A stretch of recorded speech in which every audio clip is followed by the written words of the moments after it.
Next, we're going to move on to a stretch that not only further lengthens the tightened hip flexors, but also helps open up the hips with external rotation and addresses any asymmetries present there to best set us up for success in the strengthening exercise we're going to do next.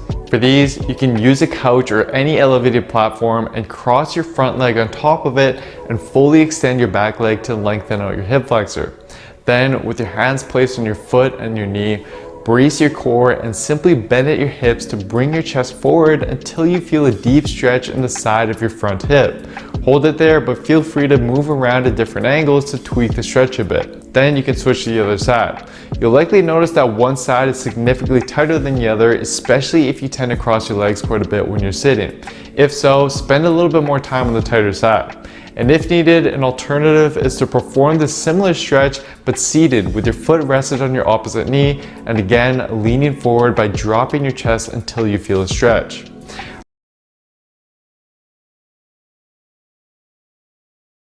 Cross your front leg on top of it and fully extend your back leg to lengthen out your hip flexor. Then, with your hands placed on your foot and your knee, brace your core and simply bend at your hips to bring your chest forward until you feel a deep stretch in the side of your front hip. Hold it there, but feel free to move around at different angles to tweak the stretch a bit. Then you can switch to the other side. Cross your front leg on top of it and fully extend your back leg to lengthen out your hip flexor. Then, with your hands placed on your foot and your knee, brace your core and simply bend at your hips to bring your chest forward until you feel a deep stretch in the side of your front hip. Hold it there, but feel free to move around at different angles to tweak the stretch a bit. Then you can switch to the other side.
Lastly, we're going to move on to glute bridges to help awaken and strengthen the glutes that tend to become inactive and weakened as a result of prolonged sitting and are now contributing to that anterior pelvic tilt. It's vital that you perform the prior stretches first, however, since research has shown that those tightened muscles we stretch will actually inhibit your glute activation and make it hard for you to effectively use this exercise. So, to perform your glute bridges, lay on your back with your knees bent and feet flat on the floor. Then, first move into posterior pelvic tilt by contracting your glutes and abs. Once that's set, use your glutes to thrust your hips into the air while keeping your back straight rather than arched. Hold the top position while contracting your glutes before coming down for more reps. Over time, you can then progress to single leg glute bridges as you get stronger, which can help correct any strength asymmetries you may have in your glutes.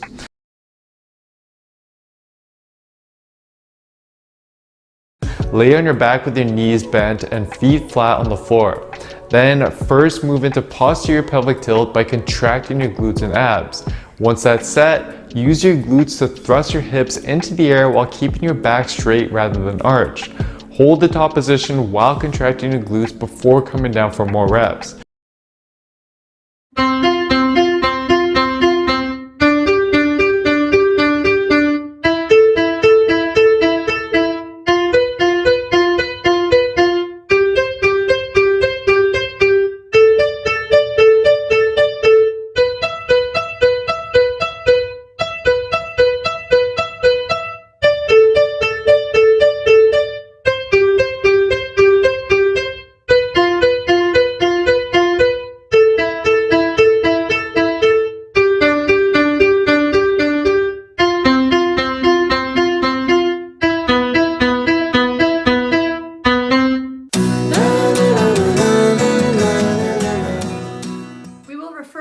this moment when the tone starts as the onset.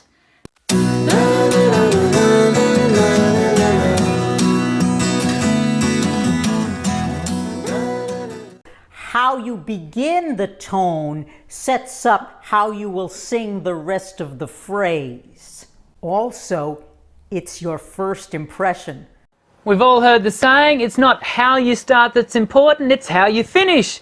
Well, in singing, that isn't always the case. It's a lot easier to sing when you just start right rather than start incorrectly and then try to fix things in the middle of the song. So pretty much glottis is used to describe the opening between the vocal cords.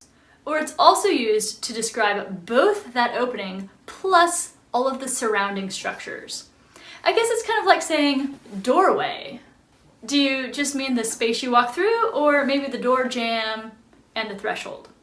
Very similar to that. The glottal onset, sometimes referred to as a hard onset or a glottal attack, is formed when the vocal folds close forcefully before the air and resulting sound commences. And that's the one that sounds like When you want to start a note with a glottal start, the vocal folds are going to start together. The air is going to come up behind those vocal folds, building up just a little bit of pressure before the vibration and therefore sound starts. So the air comes up here and we're going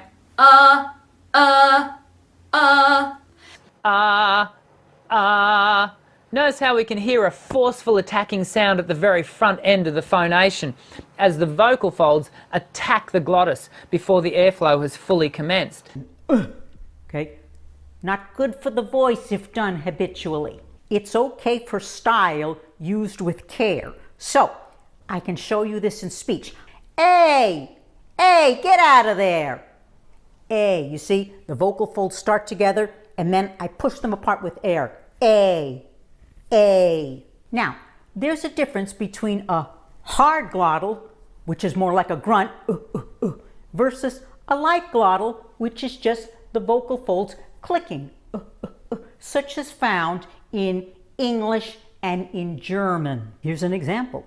Unforgettable, that's what you are. Unforgettable. It's a light glottal. Here's the harder glottal. And I'm trying to get home. Again, a stylistic choice. The aspirate onset, often referred to as a breathy onset or a soft attack, is virtually the mechanical opposite to the glottal onset. This time we'll place a H in front of the vowel, which will give us a whispery edge to the front end of the sound. Have a listen. Ha, ha, ha, ha. Ha, ha, ha. Ha, ha, ha. The vocal folds start apart, just like pronouncing the sound that the letter H makes. And after that air is flowing, then the vocal folds are going to come together and start vibrating. So we'll do ha, ha, ha. So in the breathy onset, those vocal folds are not coming together when we make the tone. So you're actually leaking air, or in other words, it's not simultaneous. The vocal folds are not closing with the exhalation. You are getting air first, and sometimes those vocal folds don't even close at all while you sing, or they might close halfway through the note. The aspirate onset can be used to commence a breathy quality into the following phrase, which can be used to communicate intimacy and ambience, or ambience as some people like to say, whereas the glottal attack will denote strength and energy.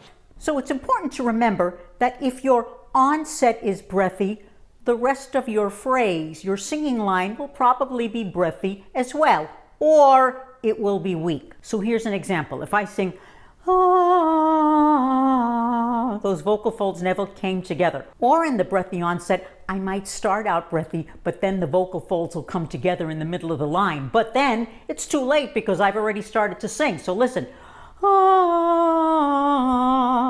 The breathy onset is a stylistic choice in lots of contemporary singing. However, underline, stylistic choice, not your default. So here's an example.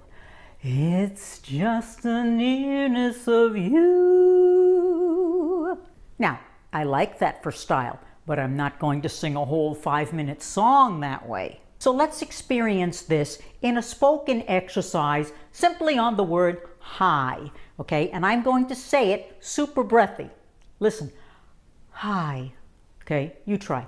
Hi, hi, hi, hi. What does that feel like? So to me, that feels dry. If I continued to sing like that, I would get tired. Now say it with clean closure, meaning the vocal folds come together and you just speak it clearly. Hi. Here we go. Hi, hi, hi. Feel the difference? Glottal attacks and aspirated onsets should be employed consciously. That is, these two onsets should not be habitual because they both carry a high cost for the voice and, if overused, can lead to significant wear and tear. If you are habitually breathy, just know that that is hard on the voice. We're going to vibrate our lips together in a lip trill or a bubble, but with no phonation, just air, like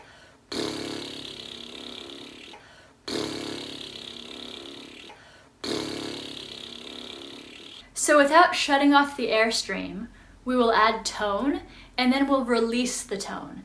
This will ensure that 1, the air continues to flow, and 2, our vocal folds stay apart until the very moment that we want them to come together and create phonation. Let's try this a couple of times.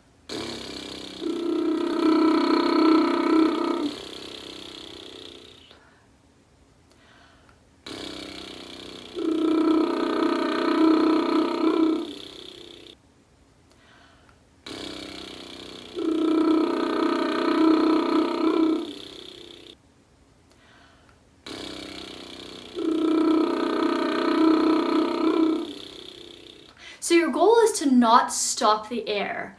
We don't want to do we want the air to continue.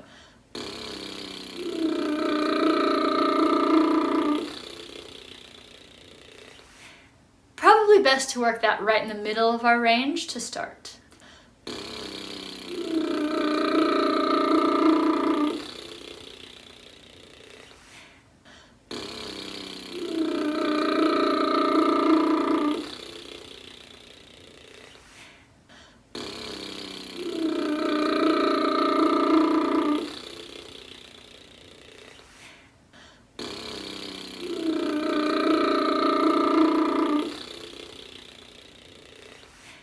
The third vocal onset is vocal fry. That's when your vocal folds are really loose, slack, with a lot of airflow. And you hear a lot of people do this in speech. I don't know. Let's try that. I don't know. I don't know. I don't know. It's kind of a creaky door sound. I don't know. I don't care. I don't know. I don't care. I don't know. I don't care. Actually, many singing teachers, and I'm one of them, don't generally assign vocal fry, often called creaky phonation, to the list of onsets because whilst it is a mechanistic activity that sits somewhere between a simultaneous onset and a glottal attack, it's also the bottom register in your voice. Pedagogical arguments aside, the vocal fry sounds like this. Ah, ah, ah, ah. It's easy enough to hear why we refer to it as fry or creaky. The vocal folds are literally pulsing together without actually creating any clear tone. Okay, but again, you want to use that sparingly. And some people talk like that and they sing like that all the time. And it starts to get old. As an expression, for example, it can be used for feeling sick and tired or down and out. I'm drinking again. And then we have a balanced onset, also called a simultaneous onset. And that's where we coordinate the vocal folds and the breath, so we don't have a perceivable pop at the beginning, but we also don't have a perceivable breath sound, ha, we're right in the middle, ha, ha, ha. Using the same ah vowel, this time we'll place a y in front. The resulting sound, ya, ya, ya, ya, Hear how the starting point now has an evenness to it. I want you to be able to develop a simultaneous onset as a healthy, sustainable habit that you then choose to alter occasionally with a glottal attack or an aspirated onset. The fourth onset, our habitual choice, the balanced onset. So we inhale, and as we exhale, the vocal folds come together and we make our sound. That's why it's called the coordinated or simultaneous onset. Here's an example. Ah, ah, ah.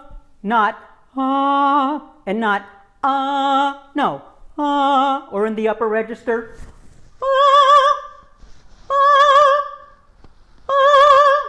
Now, if this is difficult for you because you often have breathy onsets, first of all, check your support, right? The support helps to close the vocal folds efficiently. This is all part of the coordination. Then I want you to insert an N before the ah, like this. Na, na, na, na, na, na, na, na, na, or in the upper register.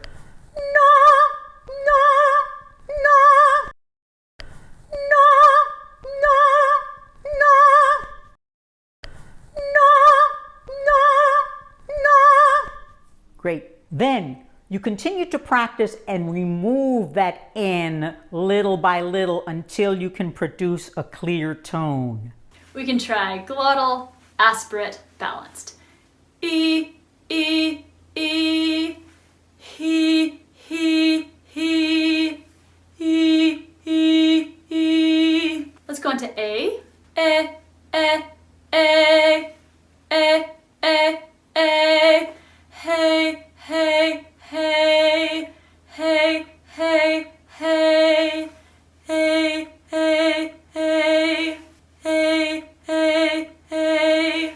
You can generally hear how much less tension there is on that balanced onset. Going to ah, first glottal.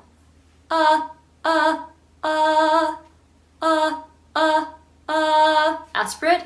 Ha, ha, ha, ha, ha. Ha, balanced. Ha, ha, ha, ha, ha, ha. Going to O. O, O, O, O, O, O. Ho, ho, ho, ho, ho, ho. O, O, O, O, O, O. Ooh. Ooh, ooh, ooh. Ooh, ooh, ooh, hoo, hoo, hoo, hoo, hoo, hoo, ooh, ooh, ooh, ooh, ooh, ooh. Now you'll probably find that if you are using glottal starts a lot or aspirate starts a lot, you'll fatigue your instrument. So that's another really good reason to make sure that we have balanced onsets. We're going to repeat a single note 5 times, a breath between the first 4, and on the last note you're going to sustain it. And our goal is balanced onset, like this. Ah, ah, ah, ah, ah. Ah, ah, ah, ah, ah. Here we go. Ah, ah, ah, ah, ah.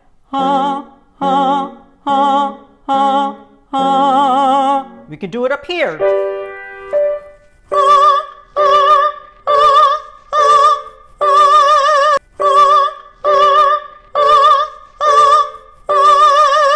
One more.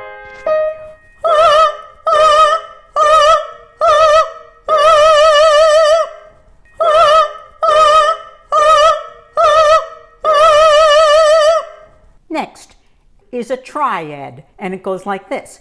Ha, ha, ha, ha, ha, ha, ha, ha, ha. Here we go.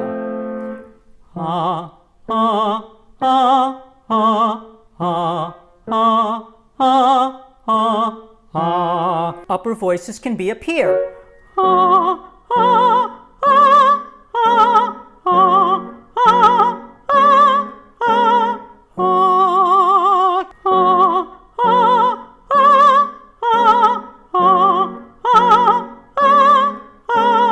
ah, Continue.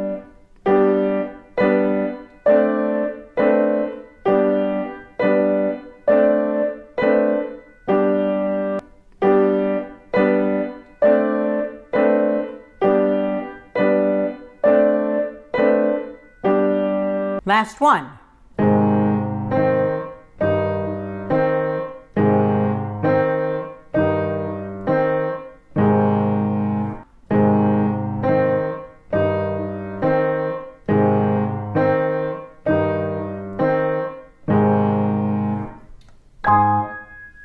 Say this sentence.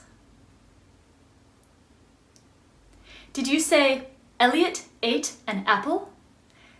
Those were all glottal onsets. Did you say, Elliot ate an apple? Which of your words had a glottal onset? Which were aspirate? Did any of them feel balanced? What if you speak it on the breath, so to speak, like, Elliot ate an apple. Elliot ate an apple. Try singing it. Pick a note. Elliot ate an apple. Elliot ate an apple. Elliot ate an apple. I can practice having control over which of those sounds I want to have a glottal start, an aspirate start, or a balanced start. It would be a little bit weird to have an aspirate start right in the middle of the sentence. Elliot ate an apple. Well, now he's suddenly hating an apple instead of eating it. What else can you do with that? Too much H? Not enough? Play with it. So remember, a balanced onset just gives you a better tone. You have more clarity. It's more resonant. It sounds clean. You can do your other onsets for style, but the balanced onset is your default for beautiful and healthy singing.